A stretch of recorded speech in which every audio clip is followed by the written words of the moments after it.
Why is it that the more comfort we chase, the weaker we feel inside? Why do people today have more convenience than any generation before them, yet feel more anxious, more reactive, and more lost? We avoid discomfort. We avoid silence. We avoid pain. And slowly, without realizing it, we lose control over our own minds. The ancient Stoics warned us about this. They understood something modern society forgot. A soft life creates a fragile mind. Stoicism was never about motivation.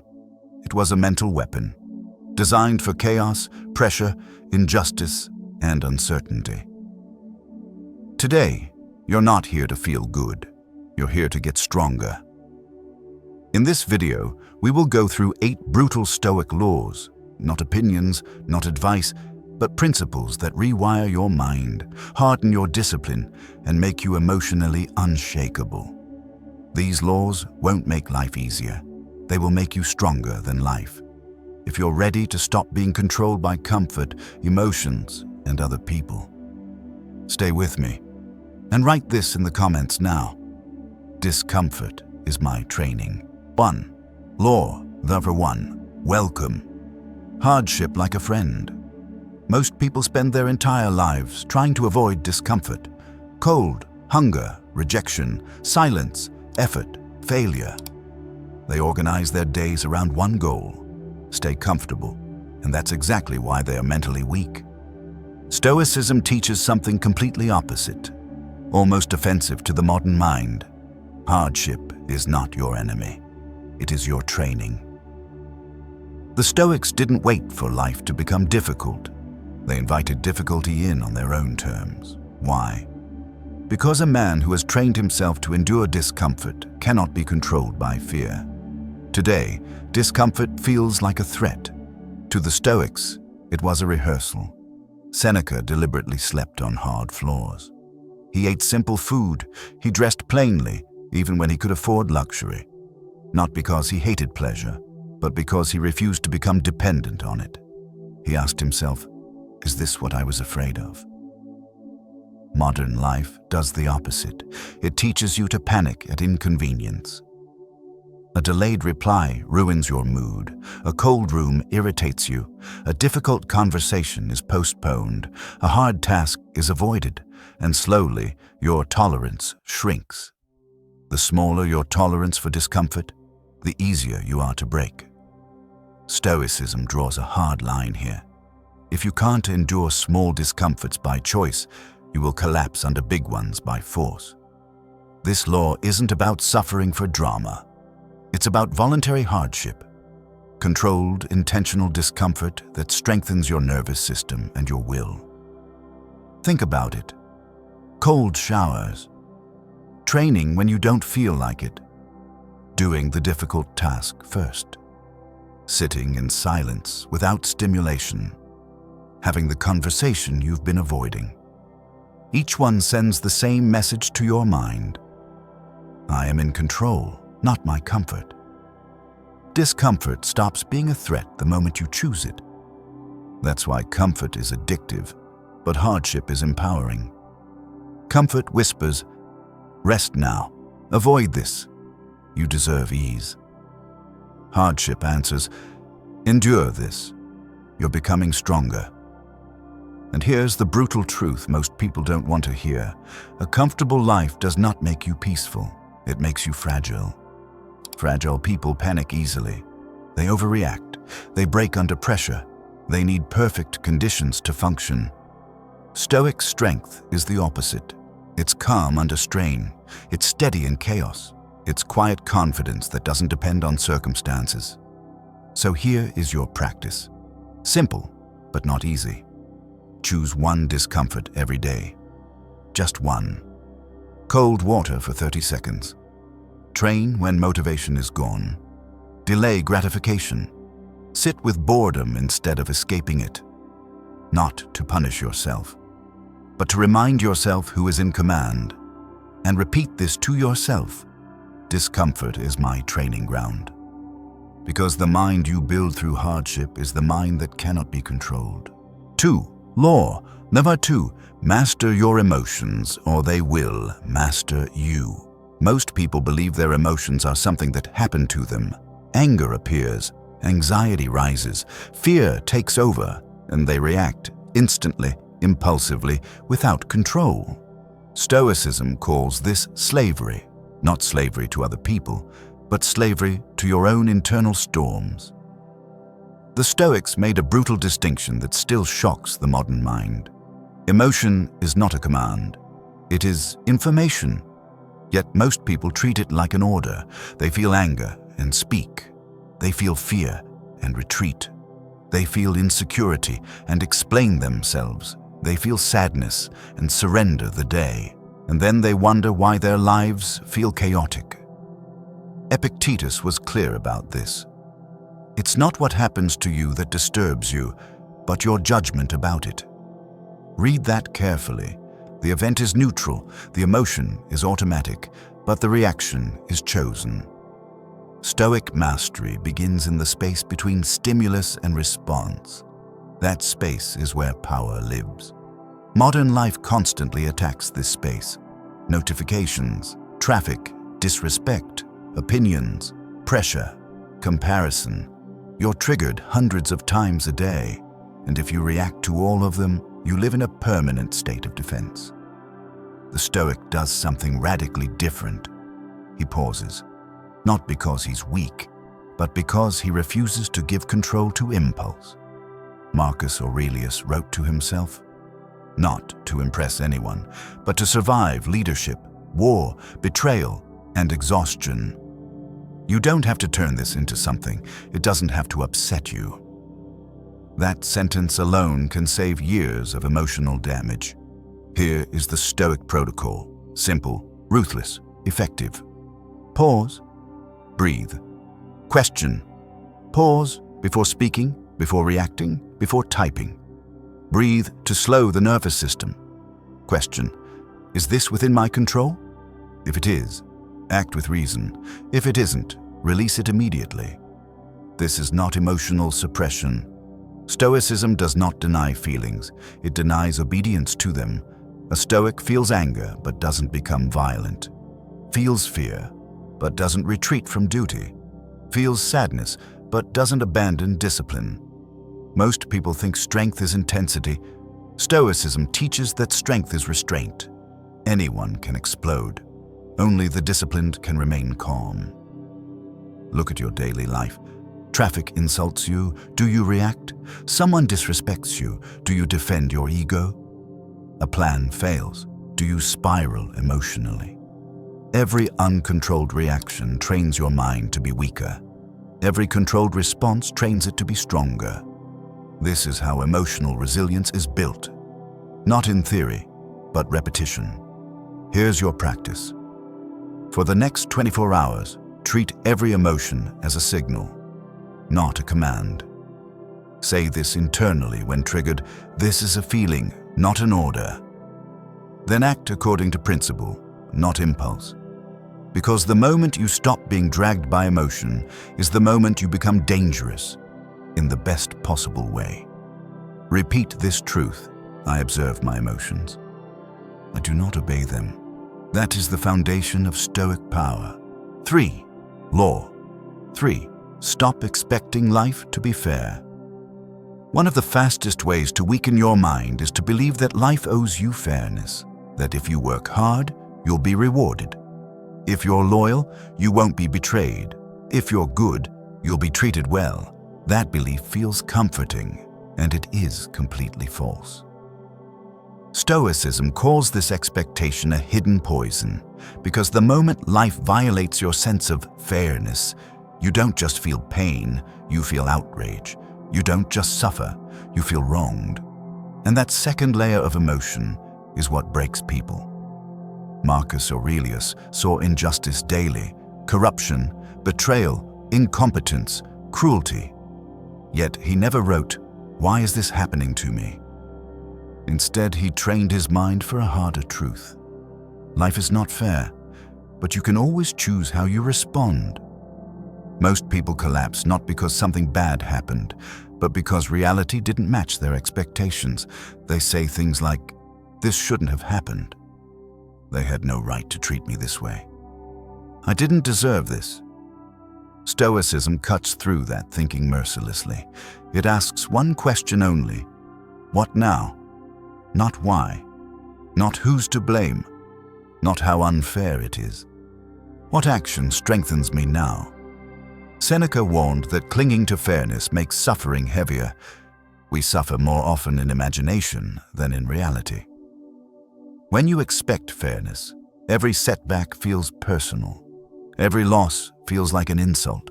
Every delay feels like disrespect. But when you release that expectation, something powerful happens. You stop negotiating with reality. You stop wasting energy on outrage. You stop replaying the offense. You stop bleeding mentally over things you can't change. And you convert pain into fuel. The Stoic does not ask for justice from the world. He builds strength despite injustice. Betrayed? Learn discernment. Overlooked? Sharpen competence. Unfairly judged? Strengthen character. This is not passivity. It is strategic adaptation. A weak mind demands fairness. A strong mind prepares for unfairness. Look at history. The people who endured most were not the ones with the easiest lives, but the ones who accepted reality without illusion. Stoicism doesn't make you bitter. It makes you prepared. Prepared people are calm. Prepared people don't panic. Prepared people don't collapse when life doesn't play by the rules. So here is your practice. The next time something feels unfair, do not argue with it internally. Do not say, "This shouldn't be happening." Say this instead: "This is reality. What strengthens me now?" Then act. No complaint, no self-pity, no delay. Because the world does not reward fairness, it rewards resilience. Repeat this truth until it sinks in. Life doesn't owe me fairness. I owe myself strength. That mindset alone will free you from years of unnecessary suffering. 4. Law for 4. Focus only on what you can control. Anxiety is not caused by hard lives. It's caused by misplaced control. People exhaust themselves trying to control things they never could. Other people's opinions, other people's choices, outcomes, timing, luck, the past. And then they wonder why they feel powerless. Stoicism cuts directly to the root of this suffering with one brutal division. Some things are up to you, most things are not. Epictetus called this the foundation of all freedom. Your thoughts, your judgments, your actions, your effort, your response. These are yours. Everything else, results, recognition, outcomes, how others behave, is not. Yet most people reverse this. They obsess over outcomes. They replay conversations. They worry about being liked. They stress about what might happen, and neglect the one place where real power lives: their own conduct. Marcus Aurelius used a simple image to ground himself. You are steering a ship in a storm. You don't control the wind. You don't control the waves, but you do control the rudder. A weak mind screams at the storm. A strong mind grips the wheel. Stoicism is not about indifference. It's about precision, placing your energy where it actually works. Every time you worry about something outside your control, you abandon your post. Every time you refocus on your actions, you reclaim authority. Think about your daily stress, deadlines, people's moods, uncertainty about the future. Ask yourself honestly, does worrying change any of this? No. But action does. Effort does. Preparation does. Discipline does. The Stoic trains his mind to ask one ruthless question: is this within my control? If the answer is no, he lets it go immediately. No resentment, no mental debate, no replaying. If the answer is yes, he acts without hesitation. This is how calm is built, not by eliminating problems, but by eliminating wasted attention. Modern life profits from your distraction, your fear, your endless overthinking. Stoicism gives you an exit. When you stop trying to control what was never yours, your mind becomes lighter but sharper. You move faster, you decide cleaner, you sleep better, because your energy is no longer leaking everywhere. Here is your practice. When stress appears today, pause and ask, is this mine to control? If yes, take one concrete action immediately. If no, release it completely. No half-holding, no mental bargaining. Say this to yourself, I do my best, I release the rest. This law alone can remove years of anxiety, because the person who controls his own actions cannot be controlled by circumstances. Repeat this truth. My power lives in my choices. That is Stoic clarity. 5. Law 5. Train hard by choice, or life will break you by force. There are two kinds of hardship in life: the hardship you choose and the hardship that chooses you. Most people avoid the first and are destroyed by the second. Stoicism understood this centuries ago. The Stoics practiced what we now call voluntary hardship, deliberately exposing themselves to discomfort while life was calm, not to suffer, but to prepare. Seneca would intentionally live like a poor man for days. Simple food, rough clothing, no luxuries.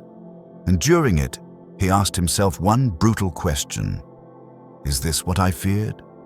That question dismantles fear at its root. Because fear survives on imagination, hardship kills it with experience. Modern men do the opposite. They chase comfort obsessively. They remove friction from everything. They insulate themselves from inconvenience. And when real hardship arrives, loss, pressure, chaos, rejection, they panic, because their nervous system has never been trained. A mind raised on comfort collapses under stress. Stoicism offers a harsh but freeing truth. Comfort does not make you safe. It makes you unprepared. Voluntary hardship builds psychological immunity. Cold water teaches you that shock doesn't kill you. Training when tired teaches you that exhaustion lies. Hunger teaches you that urges are temporary. Silence teaches you that boredom is survivable. Each act sends a message deeper than words. I can endure. And endurance creates confidence that cannot be faked. Notice this carefully. People who avoid discomfort are anxious before hardship even arrives. People who train hardship are calm inside it. This law is not about extremes, not self-destruction, not ego. Stoicism is precise. Small, controlled discomfort, repeated consistently. That's the formula. One cold exposure, one difficult task first, one disciplined choice when it would be easier not to. You don't need motivation for this. You need a decision, because motivation fades, discipline compounds. Most people wait until life forces them to grow. The Stoic grows before life demands it. That's the difference between resilience and regret. Here's your practice. Choose 2 to 3 voluntary hardships per week. Not random, not dramatic, intentional. Examples: cold shower for 30-60 seconds, training when energy is low, skipping unnecessary indulgence, sitting alone without stimulation, initiating a difficult but honest conversation. Do them calmly, without announcing them, without drama. This is training, not performance. And repeat this truth daily. Comfort weakens me. Challenge builds me. Because when hardship finally arrives, and it always does, you won't be meeting it for the first time. You'll recognize it and you'll stand firm. 6. Law 6. Let go of outcomes. Fall in love with discipline. Most people are obsessed with outcomes, results, recognition, success, winning. And because of that obsession, they burn out, quit early, or lose themselves. Stoicism attacks this weakness at the root. It teaches a truth that feels counterintuitive, but is liberating. You do not control outcomes. You control effort, discipline, and intention. Nothing more. Yet modern thinking ties self-worth to results. If you win, you feel valuable. If you lose, you feel broken. If progress is slow, you feel like a failure. This is emotional gambling. Epictetus warned against this trap clearly. Make the best use of what is in your power and take the rest as it happens. Read that again. The Stoic does not detach from effort. He detaches from attachment. He shows up fully, trains hard, acts with excellence. Then he lets go. Why? Because attachment to outcomes creates fear. Fear of failure, fear of judgment, fear of wasting effort, and fear poisons discipline. People who obsess over results train inconsistently. They quit when progress stalls. They chase shortcuts. But the Stoic anchors identity elsewhere. Not in winning, not in praise, not in timelines. In process, in discipline, in doing what must be done, whether it feels rewarding or not. This is why Stoics were dangerous opponents. They could lose a battle and remain steady. They could be ignored and continue. They could work without applause. Because their worth was not on the line. Look at the gym. The person obsessed with results checks the mirror constantly, gets discouraged quickly, skips sessions when motivation drops. The disciplined one shows up quietly, follows the process, improves slowly but permanently. Same with business, same with skill, same with character. Stoicism teaches, when you tie your identity to discipline instead of outcome, you become unstoppable. Why? Because nothing can take discipline from you. Not failure, not delay, not criticism. Outcomes fluctuate. Discipline compounds. This law removes emotional volatility from your life. You stop riding highs and lows. You stop panicking when results lag. You stop celebrating too early or despairing too soon. You become steady. Here is your practice. Define your ideal daily process. Not goals, not milestones. Actions. Train for 45 minutes. Write 500 words. Study 30 minutes. Do the hard task first. Speak with honesty.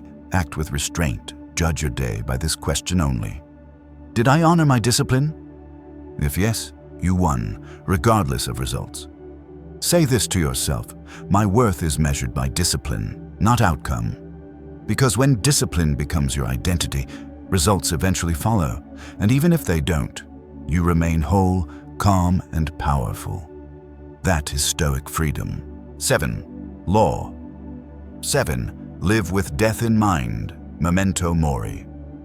Most people live as if time is unlimited.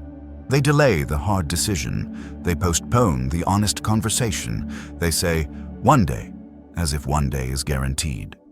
Stoicism calls this the most dangerous illusion of all, because nothing destroys a life faster than the belief that you have plenty of time. The Stoics practiced Memento Mori. Remember that you will die, not to be morbid, not to be pessimistic, but to wake up. Marcus Aurelius reminded himself constantly. You could leave life right now. Let that determine what you do and say and think. Read that slowly. If today were not guaranteed, how many things would suddenly feel urgent? How many excuses would disappear? Most regret is not caused by failure. It's caused by delay. Delayed courage, delayed honesty, delayed discipline, delayed living. When you forget death, you drift. When you remember it, you focus. Memento Mori cuts through trivial problems instantly. Petty arguments lose their power. Ego battles feel absurd. Endless scrolling feels like theft because time becomes precious. The Stoic does not live in fear of death. He lives because of it. Death is the deadline that gives life meaning. Without it, urgency dies. Purpose dissolves. Comfort takes over. Modern culture hides death. Stoicism faces it directly and gains clarity. When you accept that your time is limited, you stop waiting for perfect conditions. You act while afraid. You speak while uncomfortable. You build while uncertain. Because postponement is no longer an option. This law does not make you anxious, it makes you decisive. You stop asking, "What if it doesn't work?" and start asking, "What if I never try?" You stop negotiating with laziness. You stop tolerating disrespect. You stop wasting emotional energy on the irrelevant. Here is your practice. Tonight, write down 3 things you would regret if your life ended sooner than expected. Not dramatic, honest. A conversation not had. A discipline not built. A truth not spoken. Then choose one of them and take action within the next 24 hours. Not tomorrow, not someday, now. Say this to yourself. Time is borrowed, I act accordingly. Because the man who lives with death in mind does not waste his life in hesitation. He lives deliberately. And that awareness alone makes him stronger than fear. 8. Law, Serb 8. Live by virtue, not by approval. One of the most subtle forms of weakness is living for approval. Not openly, not desperately, quietly. Adjusting your words to be liked, softening your truth to avoid conflict, choosing what looks good instead of what is right. Stoicism considers this a betrayal of character, because the moment you need approval to act, your values are no longer in control. Other people are. The Stoics built their lives around virtue, not applause. Virtue meant this: doing what is right, even when it is uncomfortable, even when it is unseen, even when it costs you. Marcus Aurelius was the most powerful man in the world and still wrote reminders to himself not to chase praise. Why? Because praise corrupts judgment. When you act for approval, you stop asking, "Is this right?" and start asking, "Will they like this?" That shift is fatal to integrity. A man who lives for approval becomes fragmented. One version of himself at work, another with friends, another online, another alone. Stoicism demands unity. One character, one code, one standard, regardless of audience. Seneca warned that applause is addictive. The approval of the crowd is a dangerous thing. Why dangerous? Because crowds change. Opinions shift. Praise turns into criticism overnight. If your identity depends on being liked, your stability disappears the moment you're not. The Stoic anchors himself deeper, in principles, in values, in internal standards that do not move. Honesty over popularity, discipline over comfort, justice over convenience, courage over approval. This doesn't make you cold, it makes you solid. You stop explaining yourself, you stop defending every choice, you stop performing. And something interesting happens. People may not always like you, but they respect you, because integrity has weight. A man who does the right thing when no one is watching does not need validation when others are. This law frees you from the invisible prison of opinion. You stop living reactively. You stop checking how you're perceived. You stop negotiating your values for acceptance. Here is your practice. Choose one core value today. Honesty, discipline, self-respect, courage, justice, and live it for 24 hours in silence. No announcement, no signaling, no explanation, just action. If it costs you approval, let it go. If it feels uncomfortable, stay with it. Say this to yourself: I answer to my character, not the crowd. Because in the end, you don't live with other people's opinions. You live with yourself. And a man who can respect himself in silence is truly unbreakable. Becoming unbreakable. You've just gone through 8 brutal Stoic laws, not to make life easier, but to make you stronger than life. You learn to welcome hardship instead of running from it, to master emotions instead of obeying them, to stop expecting fairness and start building strength, to focus only on what you can control, to train through voluntary hardship, to detach from outcomes and commit to discipline, to live with death in mind, so you stop wasting time. And finally, to live by virtue, not by approval. Stoicism is not comfort, it is clarity. It does not promise happiness, it promises resilience. If you apply even one of these laws daily, your reactions will slow, your discipline will sharpen, and your mind will stop being pulled apart by fear, emotion, and noise. Remember this: life will never stop testing you, but a trained mind does not panic during tests. It adapts, it endures, it stands. If one of these laws hit you deeply, write the number in the comments. And if you're committed to becoming mentally unbreakable, stay with this path. Subscribe and return to these principles often. End with this affirmation: I am becoming unshakable day by day, and mean it.